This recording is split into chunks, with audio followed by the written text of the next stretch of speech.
Vous avez frappé sur la porte 1 fois, 10 fois, 1000 fois. Vous avez crié, supplié, répété les mêmes formules, et la porte reste inchangée. Imaginez maintenant que cette porte n'est pas simplement bloquée par du métal, mais par un code oublié. La clé n'est pas dans la force de la voix, mais dans la fréquence que vous alignez avant de dormir. C'est de cela que je veux vous parler, une méthode inspirée des images égyptiennes, adaptée pour activer la zone profonde de conscience, la pinéale symbolique, pendant que vous glissez dans le sommeil. Ce n'est pas une formule magique, c'est un protocole de reconnexion. Écoutez avec sérieux. Trop souvent, la prière devient une répétition mécanique. Les mots tournent en boucle, mais la réalité ne répond pas. Nous avons appris à quémander. Nous n'avons pas appris à ordonner avec autorité intérieure. Jésus face à Lazare n'a pas imploré la tombe.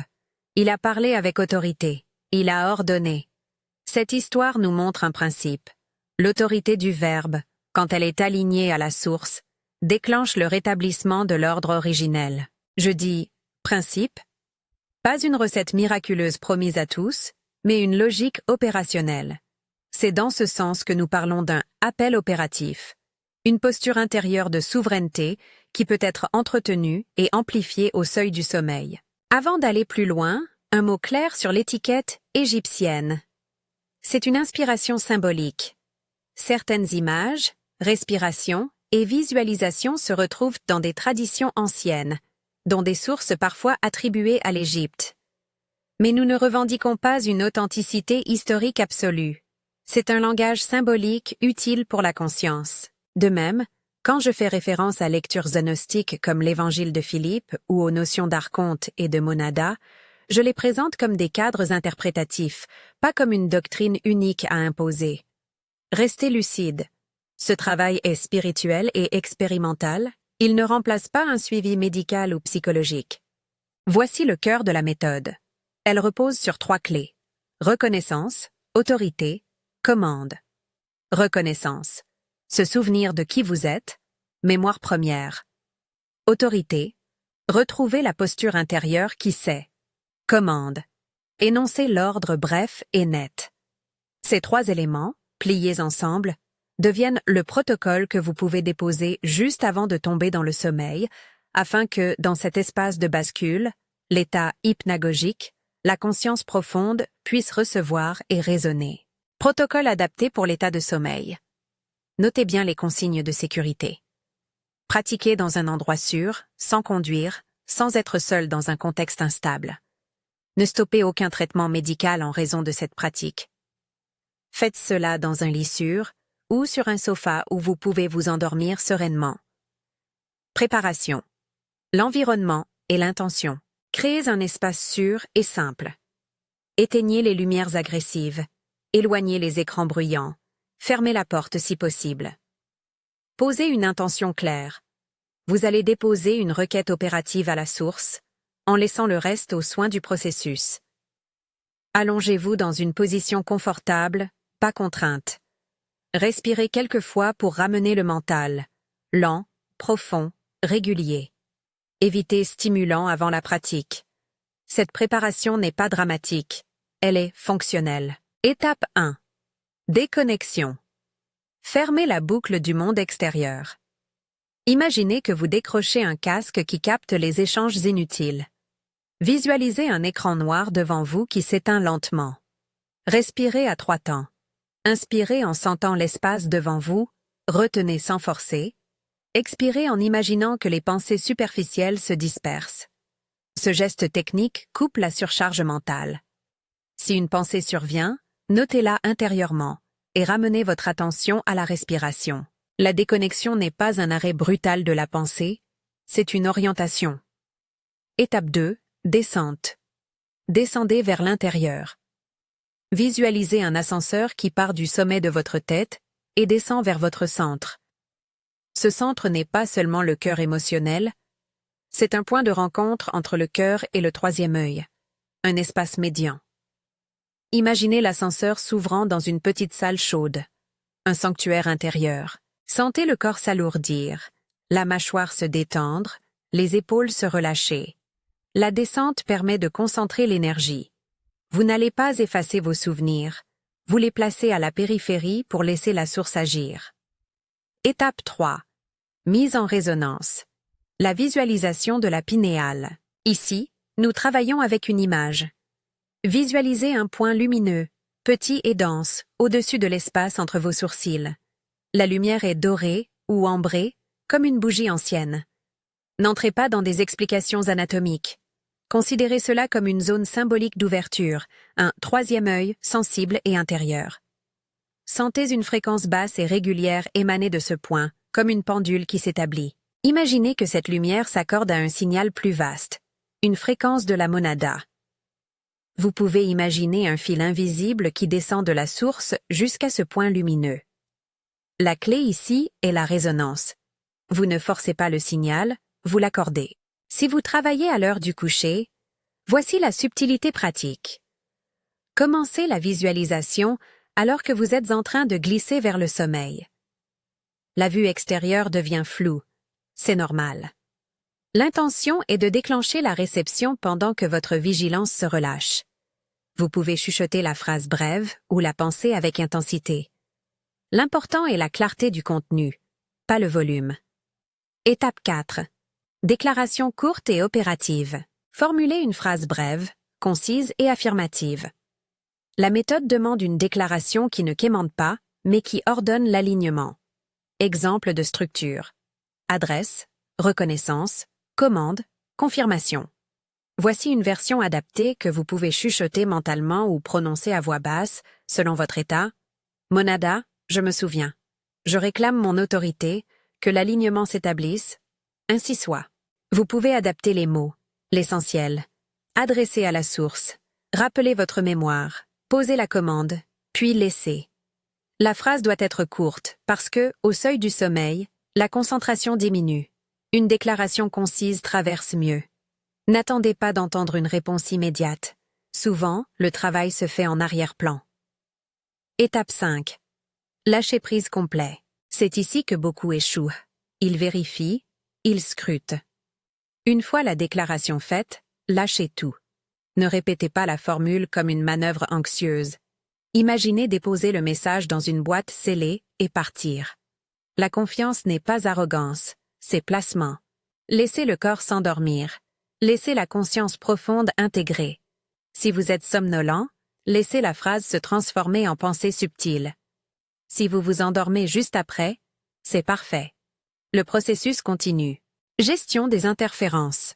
Ce que vous rencontrerez. Quand on commence à jouer avec ces fréquences, le mental réagit. Le doute est naturel. Il fonctionne comme un anticorps. Il surgira sous forme de voix intérieure critique, images dérangeantes, sensations de résistance. Ne vous effrayez pas. Observez.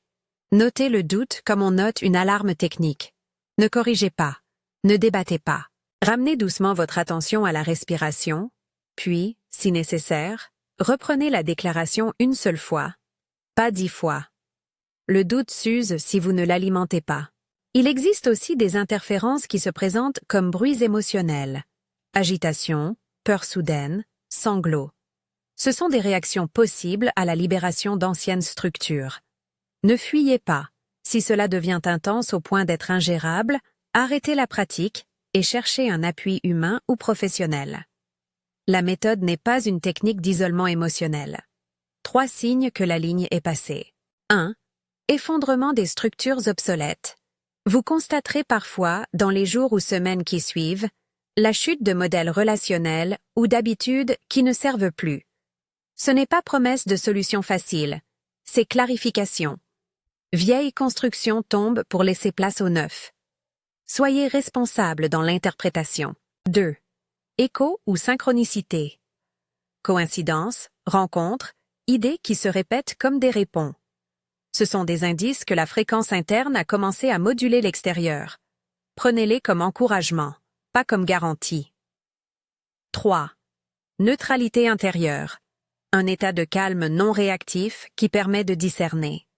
Ce silence intérieur est souvent le signe que la commande a été intégrée et que la perturbation habituelle s'est atténuée. Ces signes arrivent selon une temporalité variable. La plupart des gens confondent impatience et progrès. La patience n'est pas passivité. C'est une observation active. La question des archontes et des forces d'interférence. Dans certaines lectures gnostiques, on parle d'archontes, figures symboliques qui maintiendraient des barrières. Nous utilisons ce vocabulaire comme métaphore pour désigner toute polarité qui essaie de maintenir votre amnésie spirituelle. Peur, système de croyances limitant, injonction sociale. Si vous les nommez archontes, faites-le comme on nomme des parasites psychiques pour mieux les observer. N'en faites pas des démons extérieurs à combattre par la haine, plutôt des énergies à désamorcer par l'autorité intérieure. Rappelez-vous, l'ennemi réel n'est pas l'autre, mais l'oubli de la source. L'exemple de Jésus et de Lazare. Je reviens sur l'image connue. Jésus devant la tombe de Lazare. Il ne négocie pas avec la mort comme si c'était une entité invincible. Il ordonne la vie de revenir. Nous prenons ici l'exemple non pour en faire une imitation littérale, mais pour comprendre le mode opératif, parole autoritaire, ancrée dans une connexion à la source, qui inverse un état. Ne transforme pas le récit biblique en une simple fiche technique. Respecte sa profondeur. L'analogie sert à nous rappeler que la parole souveraine, quand elle se trouve en appui sur une réalité supérieure, agit radicalement. Précaution éthique et pratique. Ne promettez pas à vous-même ni à d'autres que cette méthode va guérir une maladie ou résoudre une crise financière. Les transformations spirituelles influencent la vie, mais elles ne se substituent pas aux soins médicaux ou aux démarches légales et professionnelles. Si vous traversez une crise de santé mentale ou physique, continuez le suivi médical et informez vos praticiens de tout changement. Ne pratiquez pas ceci lorsque vous devez conduire ou opérer une machine. Si vous avez un travail qui demande une vigilance immédiate, faites la pratique lorsque vous avez un temps sécurisé pour dormir. Évitez toute privation excessive de sommeil volontaire pour forcer une expérience. Le sommeil est un besoin physiologique. Ce protocole vise à utiliser l'état naturel de bascule. Si vous avez des antécédents de psychose ou de fragilité psychiatrique, consultez un professionnel de santé avant d'expérimenter des pratiques de nature profonde. N'utilisez pas de substances psychoactives pour tenter d'induire l'état. Ce n'est ni sûr, ni nécessaire. Exercice pratique guidé. Version compacte pour le coucher. Préparez l'espace. Allongez-vous. Respirez 3 fois profondément pour vous ancrer. Imaginez couper les bruits externes. Descendez à l'intérieur avec l'image de l'ascenseur. Visualisez la petite lumière dorée entre les sourcils. Accordez. Dites mentalement une fois, avec conviction. Monada, je me souviens. Je réclame mon autorité. Que l'alignement s'établisse. Ainsi soit. Puis, relâchez. Laissez-vous aller. Si vous voulez ancrer l'intention ici et maintenant, écrivez en commentaire « J'active la monada » pour marquer votre engagement. Ce geste public est un acte de responsabilité. Vous affirmez l'intention et vous la rendez manifeste.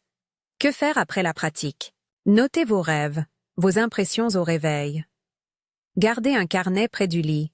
Les images et fragments peuvent contenir indices et résonances. Ne surinterprétez pas, cherchez des motifs répétés. Si une émotion forte surgit, prenez du temps pour la traiter avec un ami de confiance ou un professionnel. L'acte d'autorité intérieure met parfois en mouvement des questions pratiques à résoudre. Soyez prêt à agir avec responsabilité.